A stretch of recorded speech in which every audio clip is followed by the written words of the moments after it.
Welcome to Future Dragon Rocket, where this video is not sponsored by Mint Mobile.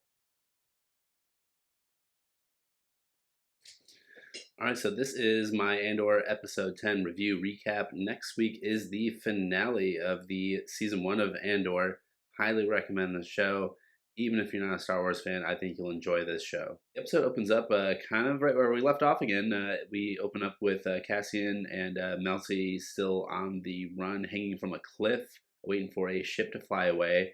They do find another ship that they want to steal and take off and escape off world in. And they get caught in a net, but turns out the aliens that catch them in the net are allies in the fight against the Empire. They know that the Empire are a bunch of murderers, so they let Cassian and Melcy out of the net and actually take them in their ship off world back to Nyamos. Nyamos is kind of like Space Miami or Space Florida that we saw way back in, I think, episode 7 and possibly episode 8. Cinta is still on Ferrix waiting for Cassian to show back up, and turns out Cassian's mother, I believe her name is Merva, has passed away. Sadly passed away off screen. We don't see her die, but I'm sure it's just like a slow death from an illness, considering how old she is. That I was thinking was going to be much more of an emotional death scene, seeing her pass away, but Cassian's not there to witness it. It's done off screen, so really not an emotional death there for Merva. But the news reaches the ISB, and Captain Miro is going to let them give them a proper funeral for her back on Ferrix, just because they're just waiting for Cassian to show up. So we know next week the finale is going to be on Ferrix. Like, Cassian is returning to Ferrix for his mother's funeral, essentially. So everything's gonna kind of come together. I even think Karn is gonna go back to Ferrix.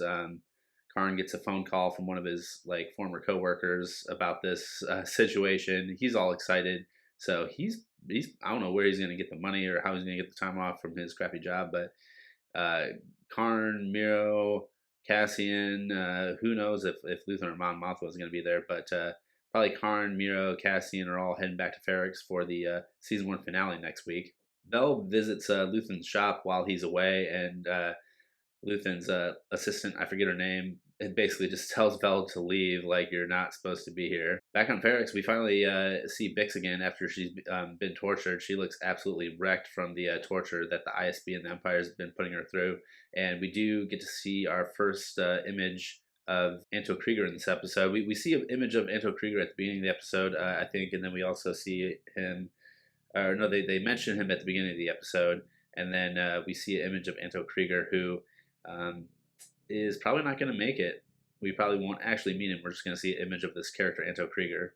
But Mom Mothma was telling her cousin Vel all about what's going on with her daughter and the family and her business partners and all the money, how much money she's been transferring and moving around, and how much she's in trouble for, which I think is 400,000 credits.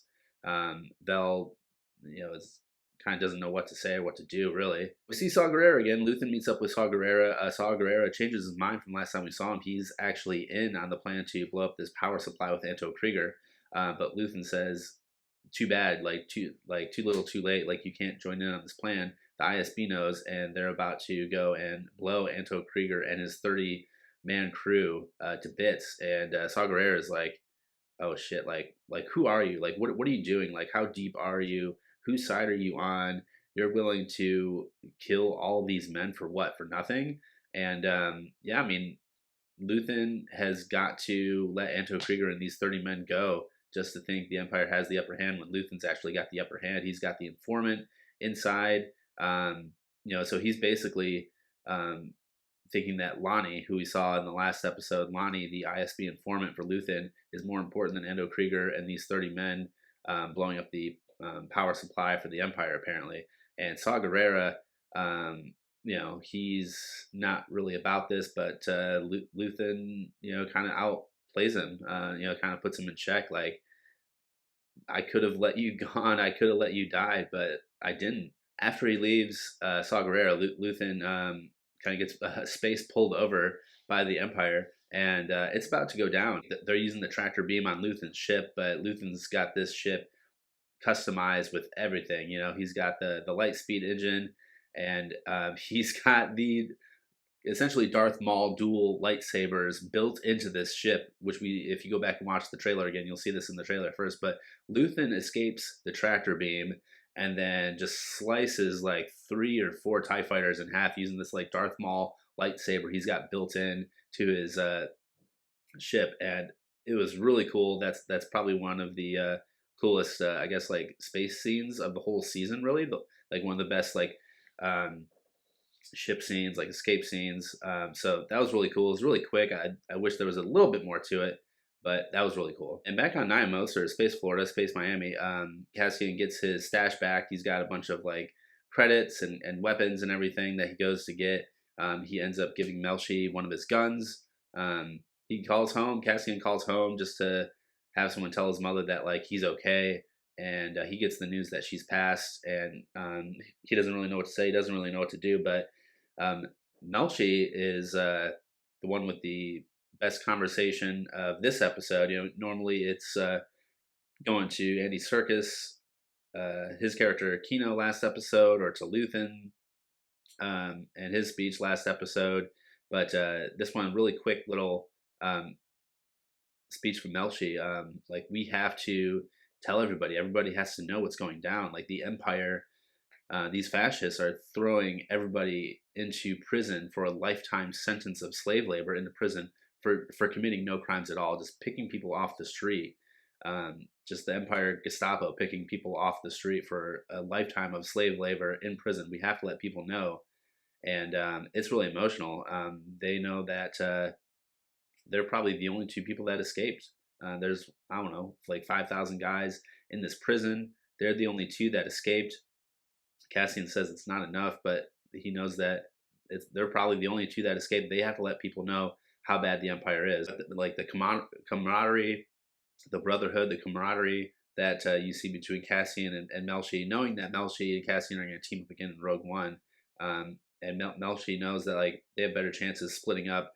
Cassian gives Melshi one of his guns from his stash. It wasn't as emotional as Andy Serkis's character Kino or anything else from the previous episodes, but definitely a little emotional goodbye between Cassian and Melshi here on the planet Niamos after they split up from their prison break. This was one of the shorter episodes of the season. I think this is maybe like the 3rd or 4th shortest episode.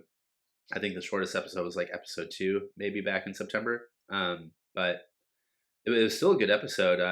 It's the episode before the finale, so they kind of just have to like tee everything up, set everything up for the finale, and I think that was really good with Luthen, Saw Gerrera, Vel, Mon Mothma, Melshi, Cassian, Karn, Miro. Really good storytelling, really good writing. Highly recommend this. Good news is that after the series finale next week, they're going to air the first 2 episodes on like ABC and FX and Hulu. I believe Thanksgiving, maybe the day before Thanksgiving here in the States. So a lot more people will have opportunities to watch this show if they don't know about it, if they don't watch Disney Plus, if they don't have Disney Plus. So check it out. If you don't have Disney Plus, you can watch it, the first 2 episodes on several other things, Thanksgiving week here in the States. Thanks so much for watching Future Dragon Rocket. This video was not sponsored by Mint Mobile.